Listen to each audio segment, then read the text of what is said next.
কুষ্টিয়া হচ্ছে আমার জন্মস্থান। এটাই হচ্ছে ভালো লাগার সবচেয়ে মূল কারণ যে এখানে আমার জন্ম হয়েছে। আর তার থেকেও বড় কথা হচ্ছে আমি মনে করি বাংলাদেশের মধ্যে আসলে সবার কাছে সবার জেলা বেশি বিখ্যাত, কিন্তু আমার মনে হয় যেন আমার কুষ্টিয়াতে অনেক কিছু আছে, বিখ্যাত মানুষের জন্ম হয়েছে আমাদের কুষ্টিয়াতে।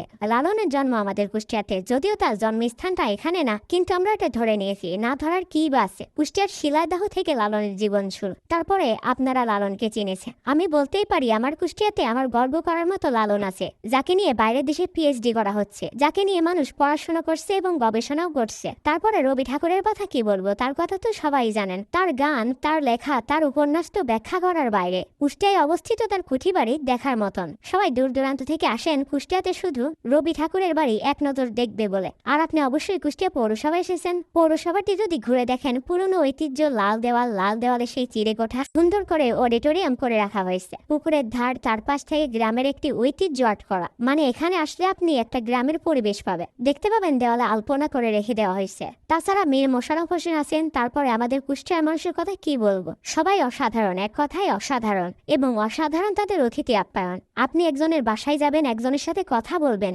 মনে হবে না যে আমি অপরিচিত কারো বাসায় যাচ্ছি। তারা এত সহজে অপরিচিত মানুষগুলোকে আপন করে নিতে পারে।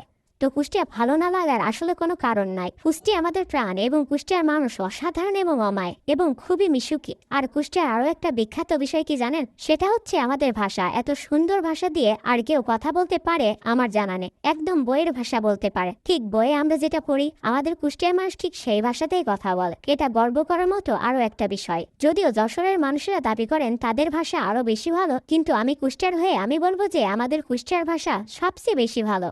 আর বাইরের সবাই তো এমনিতেও সুনাম করে, এটা আলাদা করে বলা লাগে না। যেখানেই যাবেন কুষ্টিয়া ছেলেদের সাথে মেয়েদের সাথে বন্ধুত্বটা কিন্তু অনেক বেশি ভালো হয়। আর ক্যাম্পাসে দেখবেন যে তারা সুনাম করছে যে অমুক জায়গায় আমার কুষ্টিয়ার একটা বান্ধবী ছিল বা বন্ধু ছিল, তারা খুব ভালো। মানে কখনো কুষ্টিয়ার মানুষকে নিয়ে খারাপ বা নেগেটিভ কোনো কিছু পাওয়া যায় না। আর আমরা খুবই শান্তিপ্রিয়। আর আমি মনে করি আমাদের কুষ্টিয়ায় ব্যবসা বাণিজ্যিক যে বিষয়গুলো আছে, অর্থনৈতিক যে ব্যাপারগুলো, সেগুলো অনেক ভালো। আপনি বিআরবিতে যেতে পারেন, আকিজ আছে, মানে আপনি কোন সাইডটা পাবেন না। আপনি গড়াই নদীতে যান, সেখানে বালু তোলাতলি হচ্ছে। আপনি তামাক চাষের কথা যদি বলে থাকেন, সেটাও আমাদের কুষ্টিয়ার জন্যই বিখ্যাত হয়েছে। তো আমার মনে হয় অর্থনৈতিক বলেন, আন্তরিকতা বলেন, সামাজিকতা বলেন, সব দিক থেকেই ভরপুর আমাদের কুষ্টিয়াটা। সৌন্দর্যও তো পরিপূর্ণ। আপনি রাতের শহরে যাবেন, একটা চাকচিক্যতা, আপনি জাস্ট মজমপুর গেট থেকে বড় বাজার পর্যন্ত হাঁটবেন, আপনার প্রাণ ভরে যাবে। ঠিক আপনি চার রাস্তায় মরে যাবেন, ফুলের দোকানে সাজানো অসম্ভব সৌন্দর্য। আমি চাই যে তারা আসুক কুষ্টিয়াতে, দেখুক, কুষ্টিয়ার মানুষের সাথে পরিচিত হোক, কুষ্টিয়ার মানুষের সাথে মেলামেশা করুক, লালনকে দেখুক, রবি ঠাকুরকে দেখুক। লালনের ওখানে যাবেন, ওনারা ওখানে এত সুন্দর করে আপনাকে গান শোনাবে,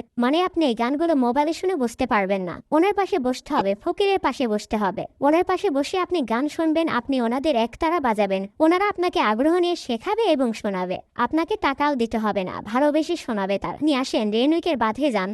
এটা তো আমাদের কুষ্টিয়ার সৌন্দর্য। রেনুইকের কথা বলতেই আমার স্কুল লাইফের কথা মনে পড়ে গেল। সপ্তাহে এমন দু একটা দিন থাকতো না যে আমরা স্কুল থেকে রেনুইকের বাঁধে না গেলে আমাদের ভালো লাগতো না। এত সুন্দর একটা পরিবেশ গড়াই নদীর পাশে।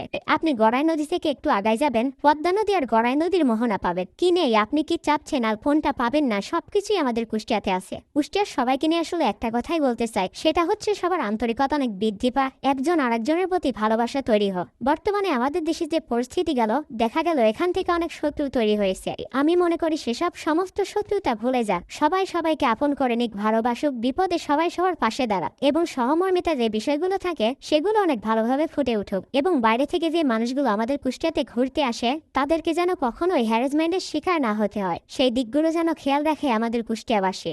আমাদের ইসলামী ইউনিভার্সিটি আছে, যেখানে অনেক বাইরে থেকে ছেলেমেয়েরা পড়তে আসে।